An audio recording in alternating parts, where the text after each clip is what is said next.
Hello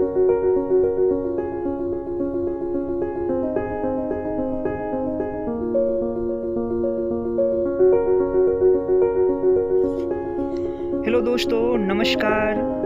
स्वागत है आप सभी का सक्सेस 10+2 ट्यूशन सेंटर में। मैं हूं रामानंद और आज का टॉपिक है वर्ब के बारे में जानेंगे। वर्ब क्या है? वर्ब का अर्थ होता है दोस्तों क्रिया, यानी कि जिससे कोई काम करने का बोध होता है। परिभाषा देखते हैं इसका। The word which says something about a noun और ए pronoun is called verb.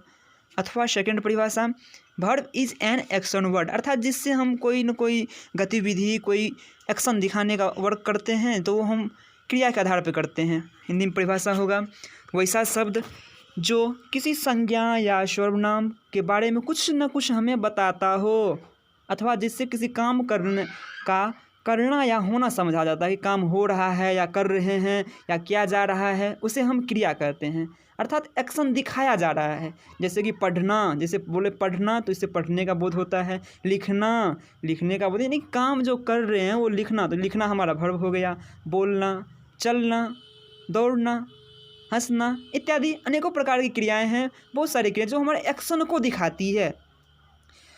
Type of verbs के प्रकार, यानी कि verb equal to action word. इसे 2 टाइप्स, 2 भागों में बांटा गया है। पहला है ऑक्सिलरी वर्ब, दूसरा प्रिंसिपल वर्ब।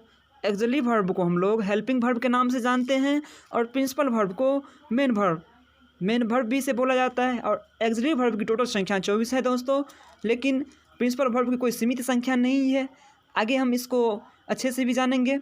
और ऑक्सिलरी को भी टू पार्ट्स में बांटा गया है और प्रिंसिपल को भी 2 पार्ट्स में।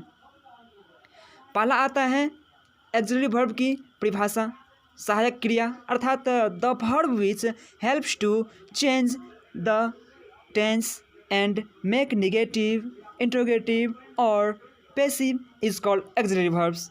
अर्थात वैसा क्रिया जिसकी सहायता से हम वाक्य के टेंस में परिवर्तन ला सकते हैं, उसे नेगेटिव बना सकते हैं, इंट्रोगेटिव बना सकते हैं या पैसिव फॉर्म में ला सकते हैं। और इस प्रकार जिस वर्ब के सहायता से हम करते हैं, जिसके हेल्प से करते हैं, वो हमारा ऑक्सिलरी वर्ब कहलाता है। इसीलिए इसे हम हेल्पिंग वर्ब भी बोलते हैं। और ये हमारा 2 टाइप्स का होता है, जिसका पहला टाइप से प्राइमरी वर्ब। इसका total number of verb, primary verb की संख्या 11 है, जिसे 3 वर्गों में भी बांटा गया है। To be verb is, are, am, was, were. To have verb has, have, had. उसी प्रकार से to do verb do, does, did. ये टोटल 11 जो है हमारा हेल्पिंग वर्ब है। इनकी मदद से हम किसी सेंटेंस को चेंज कर सकते हैं, उसके अर्थ में परिवर्तन लाए बिना उसके भाव को बदला जा सकता है। नेगेटिव से इंट्रोगेटिव, इंट्रोगेटिव से नेगेटिव या टेंस में परिवर्तन, इन सब के आधार पर होता है।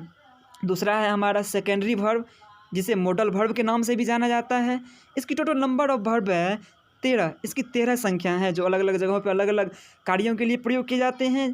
Can, may, could, might, shall, will, should, would, ought to, need, dare, must, use to. ये हमारा सेकेंडरी वर्ब था, मॉडल वर्ब। अब आती है प्रिंसिपल वर्ब। हिंदी इसका होता है मुख्य क्रिया, यानी कि जो किसी वाक्य में हम मुख्य रूप से इसका उपयोग करते हैं वो हमारा मुख्य क्रिया कहलाती है। ये भी हमारा 2 प्रकार के होते हैं।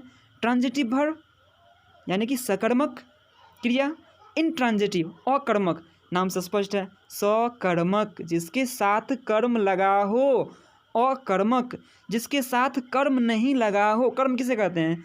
कर्ता का फल जिस पे पड़ता है। जैसे हम कह रहे हैं मैंने तुम्हें पीटा, चोट लगेगी किसे? तुम्हें चोट लगेगी, फल पड़ा, पीटने का जो क्रिया हुई वो फल पड़ा, तो ये हमारा सकर्मक कहलाएगा। वह दौड़ा, अब क्या दौड़ा भाई, इस पे फल किसका पड़ रहा है?